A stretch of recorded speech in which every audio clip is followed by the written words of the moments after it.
앞뒤 좌우 돌아보시며 인사 나누겠습니다. 새해 첫 인사를 나누십시오.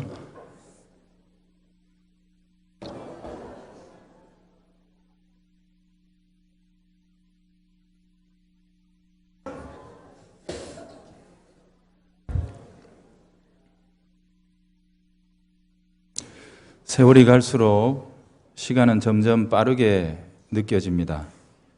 어느새 새해의 첫 주일이 됐습니다. 올해 우리 교회의 표와 주제 선구가 앞에 붙어 있지요.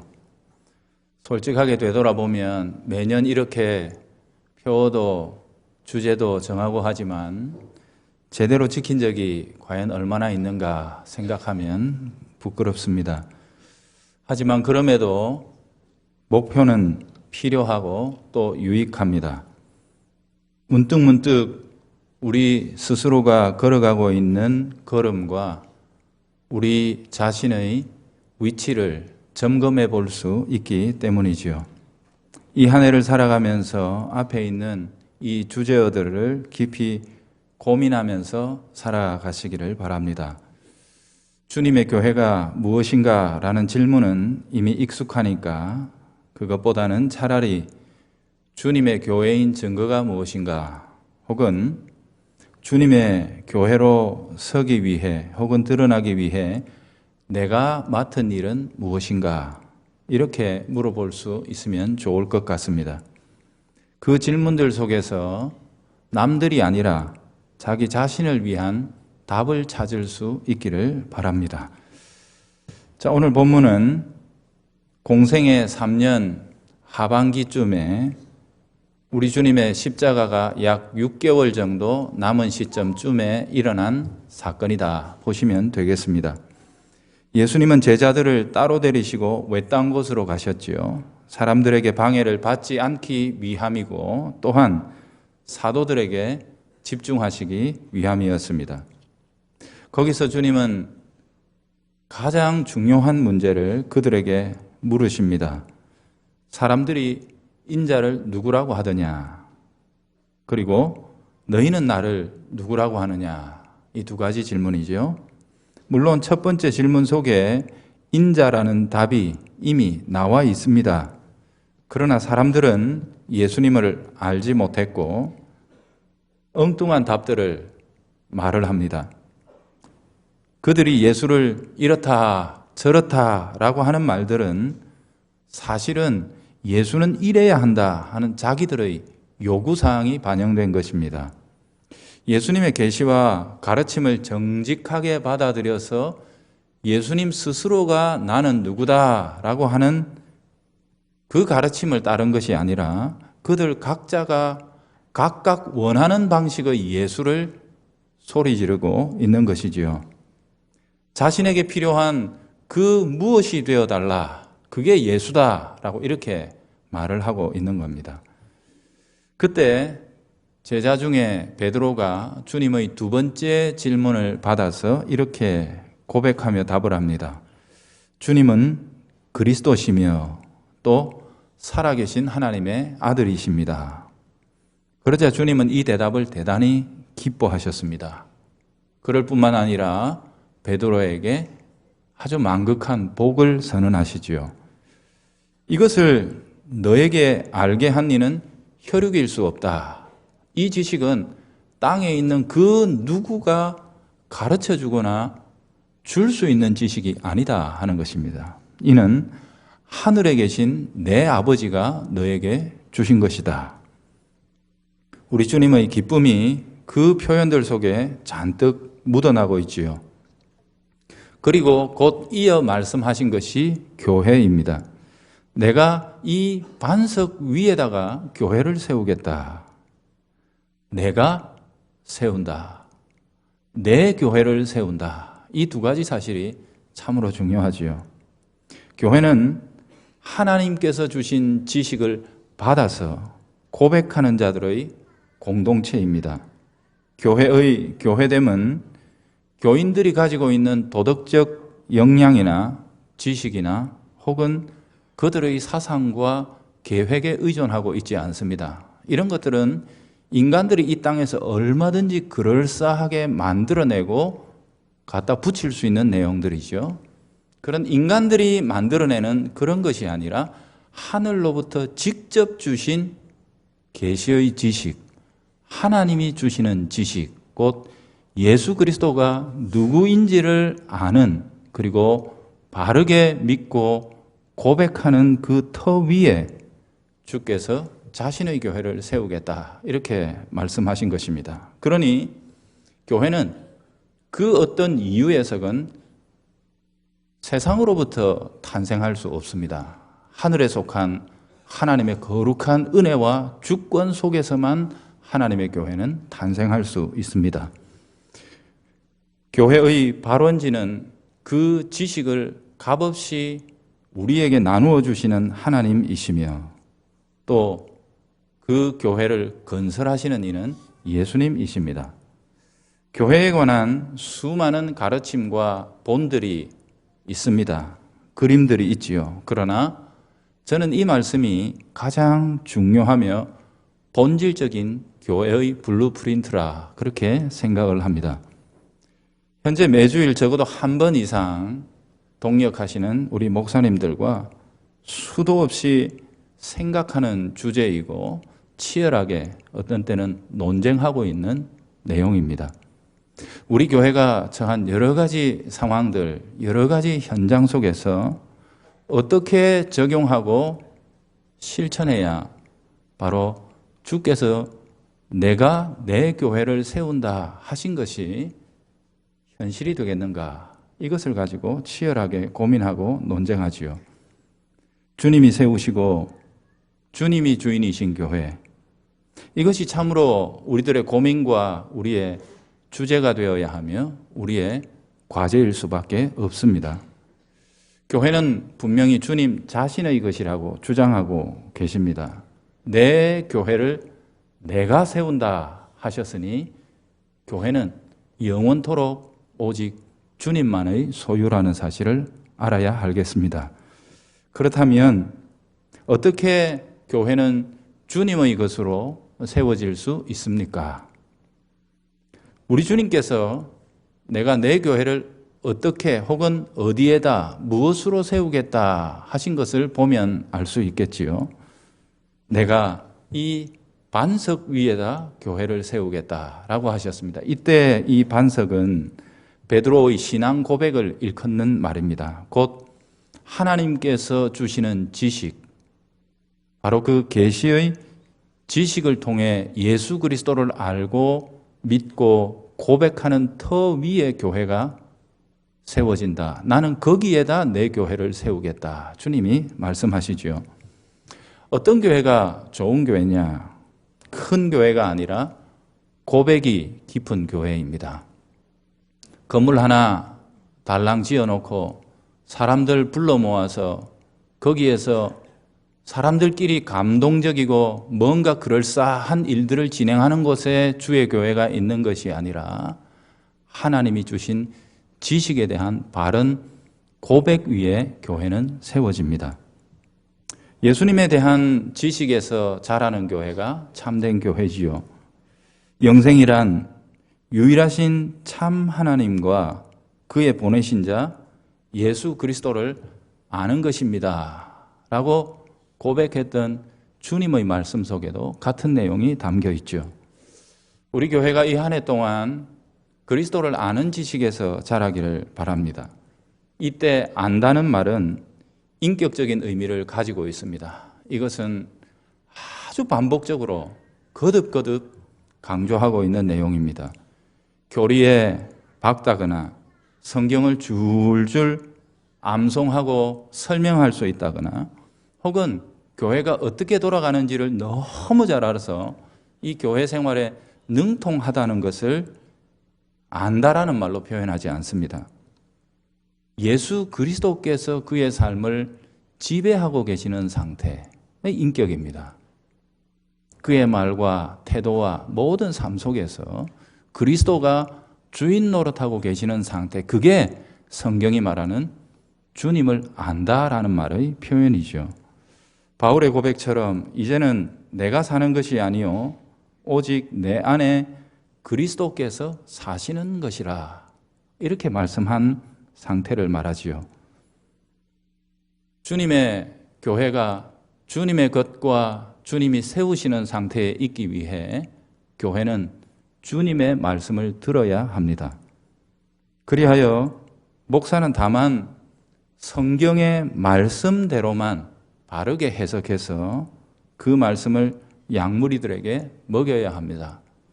온갖 세상제 지식이나 감동적인 이야기들을 끌어와서 이 자리에 서는 것, 그것은 성도들을 기만하는 것이고 현혹하는 것입니다. 성도들은 주신 말씀을 믿음으로 받아 끝없이 자신의 삶에 되새겨야 합니다. 이 과정에서 우리는 안다라는 말을 조심해야 합니다. 그 알미, 내 인격을 사로잡아 사람의 육신이 살아가지만 그리스도의 향기와 모습이 보일 때까지 우리는 감히 안다는 말을 지극히 겸손하고 조심스럽게 사용해야 하는 것이죠. 그것을 위해 성령을 힘입어 주신 그 말씀을 반복적으로 내 삶 속에서 적용하는 수고가 있어야 합니다. 구약 성경에 말씀을 묵상한다 하는 말이 자주 나옵니다만 이는 되새김질한다 하는 뜻입니다. 그 말씀을 가지고 내 말로 바꾸어서 요렇게 하면 되는구나, 저렇게 하면 되는구나 라고 내가 변형시킨 것 말고, 내 생각이 가미된 것 말고 주신 말씀 그대로를 반복해서 되들려 나오는 것입니다. 말씀 그대로를 기억하기 위한 방편이지요. 예를 들자면 우리가 자녀들에게 어떤 심부름을 시킵니다. 그러면 자녀들은 그 말을 따라서 심부름하러 나가겠죠. 저희 집 같으면 얘 나가서 뭐 반찬거리 좀 사와라 하면 반드시 그 현장에 가서 전화가 옵니다. 엄마, 콩나물이나 두부나 마늘하고 파 사가면 맞지요? 엄마가 자기에게 준 말을 그대로 반복해서 확인하는 것입니다. 이렇게 하면 맞지요? 그것이 말씀을 묵상하는 것입니다. 주님께서 주신 그 말씀을 받아서 내 삶의 현장에서 이렇게 하면 맞지요? 라고 주님께 되묻는 것, 되새기는 것, 그것이 성경이 말씀을 묵상하나이다 라고 하는 말의 의미이지요. 성숙한 성도가 있고 능숙한 성도가 있음을 누차 말씀드립니다. 누구나 능숙한 자가 될 수 있지만 모두가 성숙한 자가 되는 것은 아닙니다.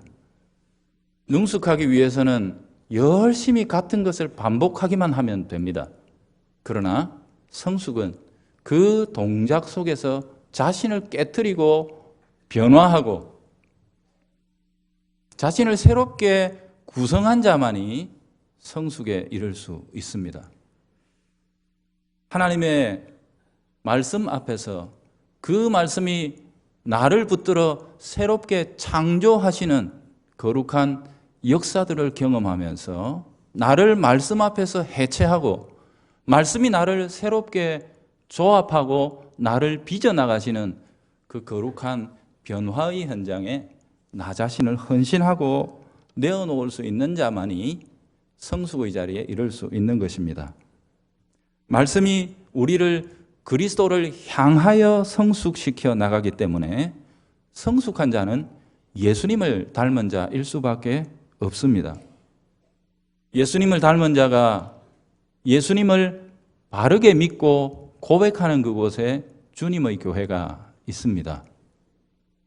주님께서 주시는 말씀을 그대로 받아서 주님의 말씀을 끝없이 되뇌이는 자들, 세상의 여러 가지 지혜와 방편들을 멀리하고 오직 주의 말씀을 붙들며 한 걸음 한 걸음 주께로 향하여 나아가는 교우들이 모인 그곳이 주님의 교회입니다.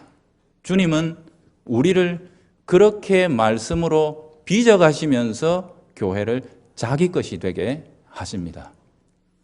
두 번째로 우리 주님이 실제로 주인이 되시는 교회, 그것은 주께서 이 교회를 어떻게 세우셨는지를 주목할 때 발견할 수 있습니다. 베드로가 주님께 고백하자 주님은 대단히 기뻐하셨습니다. 기뻐하셨을 뿐 아니라 그 고백을 뒤이어 주께서는 그동안 감추어 두었던 자신의 사역의 가장 절정이며 궁극적인 사역의 방편을 말씀해 주십니다. 곧 21절 이하에 나오는 십자가가 그것이지요. 곧 네가 하나님의 아들이라고 그리스도라고 고백한 그 이가 결국 해야 할 일은 하나님의 아들로서의 찬란한 영광과 힘을 발휘하는 것이 아니라 십자가를 지는 것이다 라는 사실을 말씀하신 것입니다. 이게 바로 내가 내 교회를 세우리라 말씀하신 주의 말씀에 대한 해설입니다. 교회를 세우는 방식이 십자가라는 것입니다. 이는 지금도 마찬가지이지요. 교회는 주님의 종들이 각기 자기에게 맡겨진 십자가를 감당함으로 세워집니다. 나를 따라오려거든 자기를 부인하고 자기 십자가를 지고 나를 따를 것이니라. 우리를 영원한 죽음에서 건져주신 주님의 십자가, 그 뒤를 따라가는 자는 주님의 교회를 위한 자기 십자가를 지며 주를 따른다라고 했습니다. 여러 곳에서 이런 말씀을 하셨는데 바울은 자신의 언어로 바꾸어 이렇게 표현했지요. 내가 그리스도의 남은 고난을 그분의 몸된 교회를 위하여 채운다. 내 육체에 채운다. 이것이 십자가이며 또 다른 곳에서는 내가 교회를 위해 기꺼이 해산하는 수고를 감당한다. 우리 여기에 계신 여자 성도님들은 해산의 수고가 어떤 것인지를 온몸으로 절감하며 압니다. 그런데 교회를 섬기는 일이 그만큼 힘들다고 주께서 말씀하신 것을 기억하고 계셔야 되겠습니다. 교회는 힘이나 권세로 세워지지 않습니다. 교회의 태생 자체가 그렇기 때문입니다. 하나님의 아들이 십자가를 지신 그 터 위에 교회는 탄생했습니다. 하나님의 방식은 겸손하며 온유합니다. 창조주가 피조물의 땅에 피조물의 태를 통해 피조물 중에 가장 연약하고 무기력한 아기의 상태로 탄생하셨습니다. 잘 아시듯이 그분은 구유에 오셨으며 십자가에서 이 땅의 생을 마감하셨습니다. 이것이 주께서 일하시는 방식입니다. 주님은 이렇게 일하지 않는 자는 하나님 나라에 합당하지 않다라고 우리에게 가르치셨습니다. 따라서 주님의 교회를 섬기는 종들은 반드시 기억해야 합니다. 십자가로 세운 교회는 십자가로 섬기는 것입니다. 주께서 십자가로 피 흘려 세우신 그 터 위에 자기의 교회를 지으실 때 그 교회를 이어받아 섬기고 봉사하며 함께 교회를 일구는 귀한 성도들, 우리 각자가 자기의 십자가 분량을 감당하면서 그 자리에 서 있어야 합니다. 이것이 주님의 교회라는 증거입니다. 우리 교회의 목사만, 장로만, 권사만, 집사만, 몇몇 때는 대표 선수들만 십자가를 지고 나간다면 이 교회는 엄밀한 의미에서 그들만의 교회입니다. 십자가를 지고 자기의 십자가를 지고 이 교회의 한몸됨을 위해 주를 따르지 않는 자는 제가 엄밀한 의미에서 말하면 이 교회에 속한 자가 아닐 수도 있습니다. 기억하셔야 합니다. 자기 십자가를 지고 나를 따라오너라. 그것이 내가 교회를 세우는 방식이다. 주께서 우리에게 말씀하신 것을 기억하면서 어디에 주께서 세우시는 교회가 있느냐? 주님의 말씀대로 변해가는 교인들이 주님처럼 십자가로 그 교회를 섬기는 곳에 주께서 내가 내 교회를 세우겠다 한 그 실체가 나타나게 되는 것이죠. 두 가지를 말씀드렸습니다. 예수님을 아는 성도들이 있는 그곳에 주님의 교회가 있습니다. 안다는 말은 주님을 닮는다는 말이고 주님처럼 된다는 말이라 했습니다. 그들이 자기 십자가를 지고 피 흘려 세우신 교회에 봉사할 때 거기 주께서 세우시는 교회가 있습니다. 섬김이지요. 이 두 가지를 이 한 해 동안 우리의 가슴속에 품고 우리 교회가 주께서 세우시는 교회가 되기를 힘쓰실 수 있기를 바랍니다. 오늘 첫 주를 시작하면서 성찬 예식을 합니다. 성찬은 자기 자신을 우리에게 양식으로 주시는 주님의 선물입니다. 우리는 주님을 먹고 주님을 마심으로 이 한 해를 시작하고 있는 것입니다. 여러분, 우리가 잘 아는 애벌레는 먹는 것과 같은 색깔이 되고 먹는 것과 같은 색깔의 변을 눕니다. 배추 먹은 벌레는 배추색이 되어 배추색 변을 누지요. 홍당무를 먹으면 홍당무색이 되어 홍당무색 변을 봅니다. 하찮은 미물도 자기가 먹고 마신 것의 색깔로 자기를 변화시키며 자기가 먹고 마신 것을 그대로 배설하고 있다면 오늘 우리가 거룩하신 주님의 말씀을 그리고 그분께서 주시는 살과 피를 우리의 양식으로 받아 먹고 마셨다면 이 한 해 동안 우리를 먹이신 이 우리의 양식이 되신 그 일을 우리가 닮아갈 것이며 또한 그 일을 이 세상 가운데 온전히 드러낼 수 있는 우리 주님의 사람들이 되기를 바랍니다. 주 예수님, 어느새 새로운 한 해를 허락해 주셨습니다.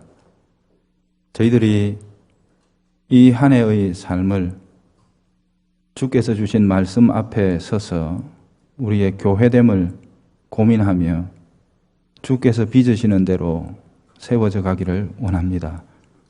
우리를 신실하게 먹이시고 다스리시는 주님 앞에서 겸비하면서 늘 따라갈 수 있는 저희들 되게 하여 주옵시고, 주여, 오늘 이 감사 예배에 성찬을 허락하심으로 주신 말씀 우리의 육체 속에도 아로새겨 주시니 감사합니다. 먹는 대로 마시는 대로 약속하신 그 은혜를 승리하신 그리스도가 하늘의 보좌에서 이 시간 주실 줄을 믿습니다. 예수님의 이름으로 기도합니다. 아멘.